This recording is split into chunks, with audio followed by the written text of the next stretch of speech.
Gym போகிறவங்களுக்கு குயிக்காக ஒரு ஹெல்த்தியான மீல் தேவை. அதுக்காக இந்த ஈஸி எக் ரைஸ் ரெசிபி சொல்கிறேன், நோட் பண்ணிக்கோங்க. இதுக்கு தேவையான இன்க்ரீடியன்ஸ் வந்து 2லேருந்து 3 பாயில்டு எக் வித்தவுட் எல்லோ இப்படி கட் பண்ணிக்கோங்க. ஆனியன், கார்லிக், பெப்பர், மிளகாய்த்தூள், garam masala, spring onion green, கொத்தமல்லி, tomato and then finally salt. இப்போ லைட்டாக ஆயில் ஆட் பண்ணிக்கோங்க. எப்பவுமே ஆயில் கம்மி பண்ணுறது ரொம்ப நல்லது.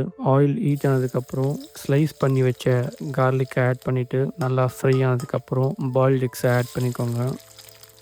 அண்ட் தென் மிளகாய்த்தூள், கரம் மசாலா, பெப்பர், ஃபைனலாக சால்ட் ஆட் பண்ணிவிட்டு நல்லா ஃப்ரை பண்ண வேண்டியது தான். ஓரளவுக்கு ஃப்ரை ஆனதும் ஆனியன் ஆட் பண்ணி நல்லா ஃப்ரை பண்ணிவிட்டு அண்ட் தென் டொமேட்டோவை ஆட் பண்ணிவிடுங்க.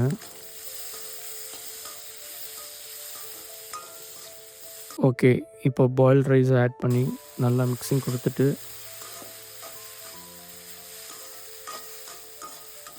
எண்டில் ஸ்ப்ரிங் ஆனியன் கிரீனை போட்டால் ஒரு டேஸ்டியான ஹெல்த்தி டிஷ் ரெடி. டின்னருக்கு இதை சாப்பிட்டேன், நிஜமாகவே செம்மையாக இருந்துச்சு. கண்டிப்பாக ட்ரை பண்ணி பாருங்கள். Eat healthy and stay happy.